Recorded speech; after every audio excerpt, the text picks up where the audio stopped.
একজনে আল্লাহ আল্লাহ বলতে বলতে বেকারার হয়ে যায়, আর একজনকে এরকম করে কেন? তুমি কি বুঝবা?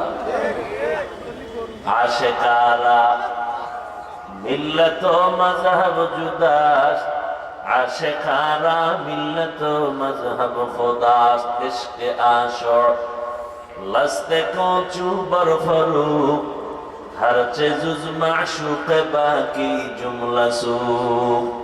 এই যে আমি ফার্সি কবিতা বললাম, এই কবিতার বাংলাগুলো বানায়া বানায়া রসুলপুরি সব বলতেন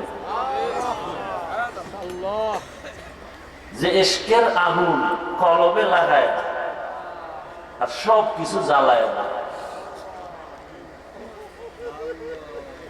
হৃদয় থেকে বলতেন, এই জন্য মানুষের কলিজায় গিয়া ধাক্কা মারে। বয়ান তো সবাই করে, সব বয়ানে তো কান্না আসে না। বিষয় কি?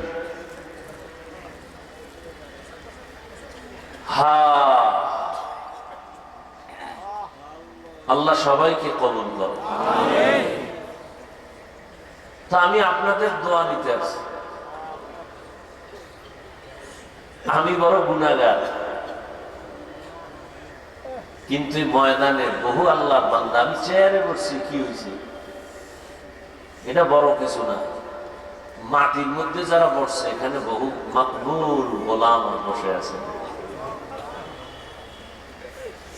এক মিনিট একটা ঘটনা শুনাই, খেয়াল করে শুনে।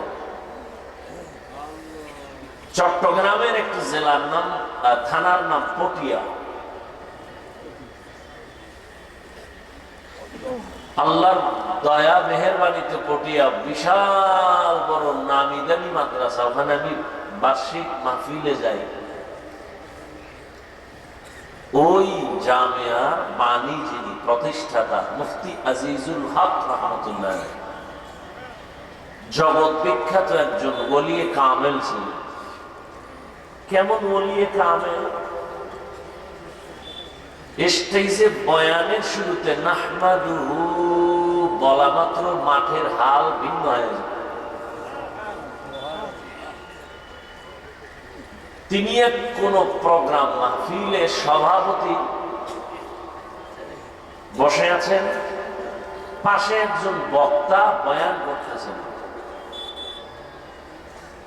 বয়ান চলতেছে, এই পরিমাণ বয়ান, এই অবস্থা যে মাঠে মনে হয় কিয়ামতের মাঠ শুরু হয়ে গেছে। মুফতি শাহ হুজুর রহমতুল্লাহ আলাইহি বক্তার বয়ান বন্ধ করে বললেন, এই বক্তা সাহেব থামেন তো। বয়ান বন্ধ করে মাইক নিজের হাতে নিয়ে নিলেন, নিয়ে বললেন, এই মাঠের শ্রোতারা, আমি আজিজুল হক তাসাউফের লাইনে, রুহানিয়াতের লাইনে যা পেয়েছি মুরব্বীদের থেকে, যেটাকে বলে খেলাফত,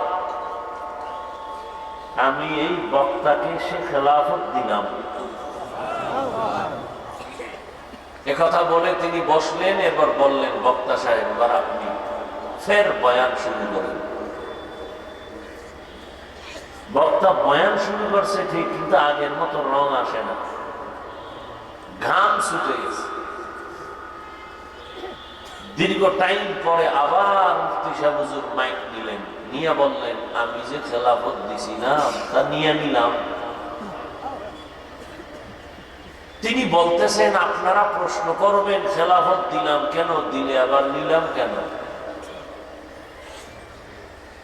দিছিলাম এই জন্য যে তার রুহানি পাওয়া, কলবের হালাতের দিকে নজর করে।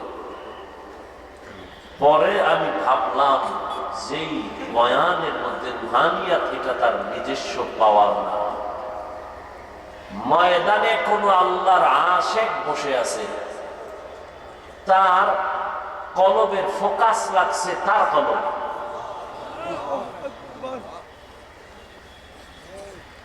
অতএব তার এটা নিজের পাওয়ার না, ময়দানের আল্লাহর ওলির পাওয়ার করছে, বাস এই কলব চমকায় গেছে। আমার মনে আছে, বেয়াদবি ক্ষমা চাই, ছোটবেলা আমাদের দেশে টকি দেখতাম, টকি। এটা এখন অনেক নামও জানে না, নাই তো, শেষ হয়ে গেছে। টকি মানে আমাদের খালের পার বাড়ি কুয়াকাটায়,